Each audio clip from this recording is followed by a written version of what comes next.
chemical bonding now. You have a page of notes. It's a one-page doodle note page is what it's called. And we're going to start in the upper right-hand corner where it says, why do bonds form?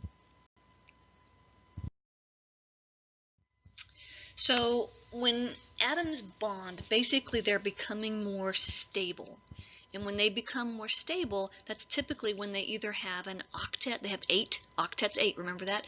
Or when they have a full outer shell. One of those two things has to occur.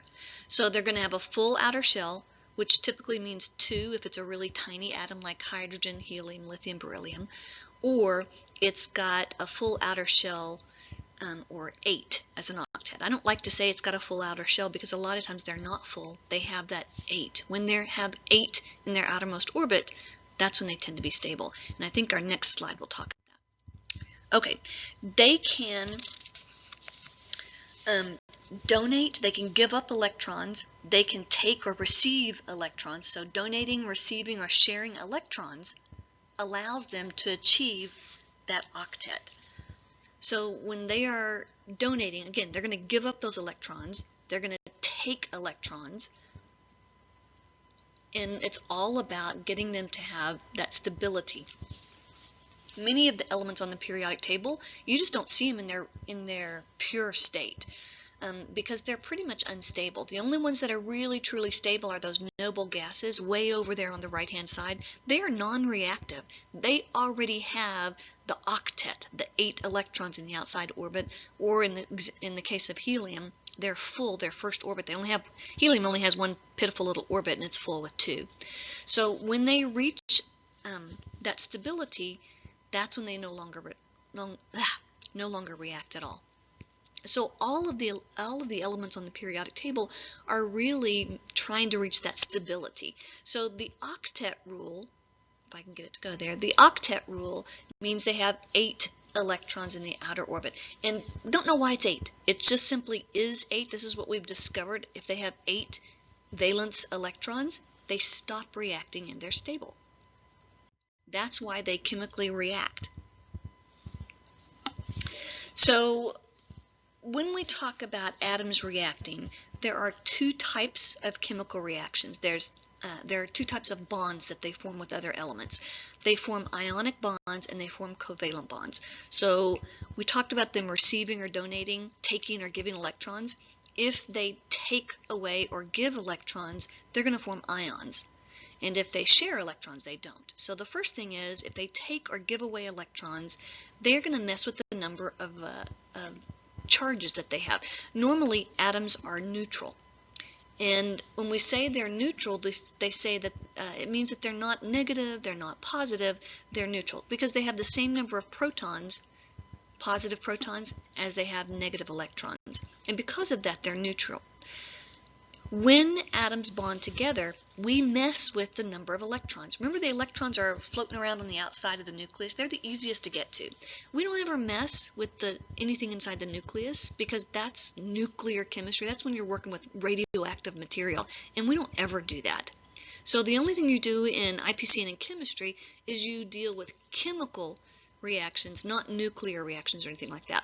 So really, the stuff in the nucleus of the atom, it's nice to know that we have the protons, number of protons, because we can identify it. The number of neutrons and protons equals the mass of the atom, and we use that number later on in chemistry. But really, it's all about the electrons. How many electrons are floating around out there? How many electrons are orbiting? So when we form an ion, we mess with the number of electrons. We take away electrons so that the atom becomes more positive. They have more protons than negative electrons. Or we stick more electrons in there and the atom becomes more negative. And we call those ions. So if an atom has a positive or negative charge, it's called an ion. So an ion is an atom that has lost or gained an electron. They can lose or gain 1 electron, 2 electrons, 3 electrons. They can do things like that. And typically, if you look at your periodic table, and if you don't have your periodic table out yet, why don't you? Get your periodic table out. Remember, pause this anytime you need to. So when you look at your periodic table, all of those metals, remember the vast majority of the periodic table is metals, they always give away electrons because they typically have 1, 2, or 3 valence electrons, and if they give those away, the next orbit in, once they get rid of that outside orbit, has their octet, their magic number 8, where they're stable. So all the metals give away their electrons. It's the non-metals over there, which there aren't that many over on the upper right-hand side. The non-metals, they always steal electrons. They're so close to having 8. They've got 4, 5, 6, 7, and it's so close to having 8 that they'll steal them. It requires less energy to take an electron, so they gain electrons or steal them.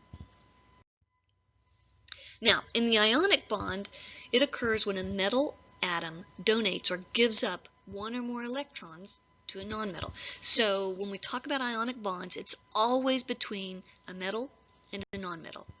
We think about opposites attracting, think of it like that way. So ionic bonding occurs when a metal atom donates 1 or more electrons to a nonmetal. So metal to nonmetal. Metals always give them up, nonmetals always take them. The metal becomes more positive, so it becomes a positive ion. We have a special name for that, of course, and it's not a cation. I know you want to pronounce it that way, but it's actually called a cation. And the nonmetal becomes more negative, and we call that an anion. An means negative, cat in the Latin means positive. So we have a cation and we have an anion.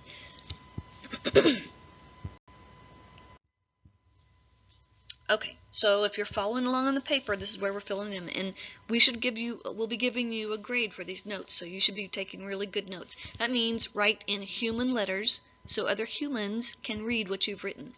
So here we have Na, an Na atom, and a Cl atom.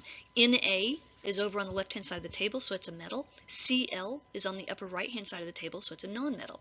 So a sodium atom has 1 valence electron, and you can see on here, if it could give away that 1 valence electron right here, let me see if I can draw on this. I don't know, it's pretty high-tech stuff. If it could give away that one right there, valence electron, notice it would have 8 underneath there. And chlorine has 7. 1, 2, 3, 4, 5, 6, 7. If chlorine could take that 1 electron, then oh my gosh, it would also have 8. And then you'd have a positive sodium ion and a negative chlorine ion. And don't you know opposites attract? So they stick together, they stay together. So when we look at this,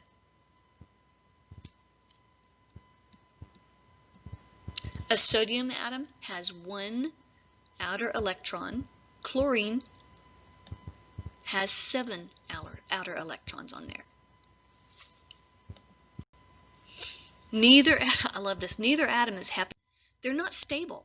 So if sodium, again, could donate that 1 outer electron, and chlorine could take that 1 electron, then they would each then have the magic number 8 in there. Sodium, again, would form that positive cation. Chlorine would form the negative anion. And now that they're happy, now that when it says happy down there with a little smiley face on there, it means they're stable. Nature is not really, it's not natural to have something that's unstable. Nature's always going to find a more stable section, so it's naturally going to become more stable in things.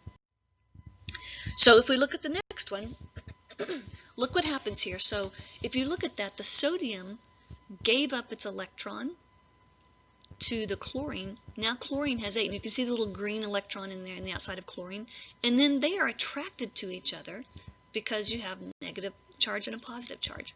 So now the atoms, if I can get it, now the atoms, their outer shell is full.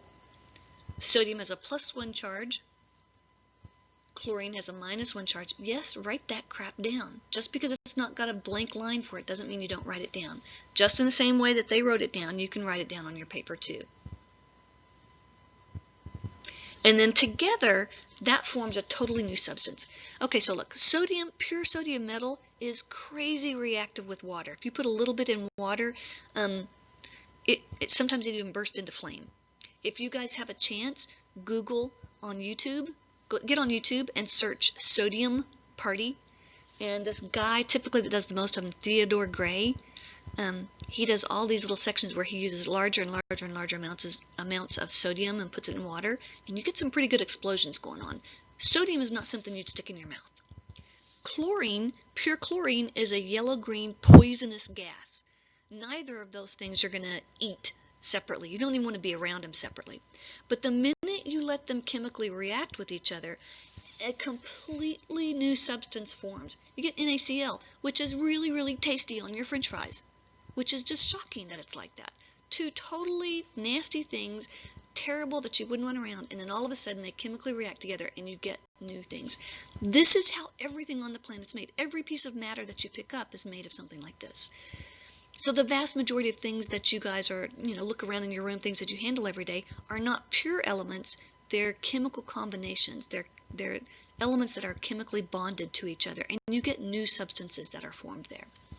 So in this case, we have sodium and chlorine, and they chemically bond together and form a new substance called sodium chloride.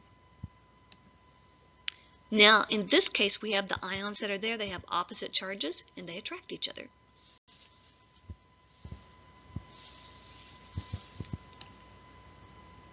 And oh, look, there it is, a perfect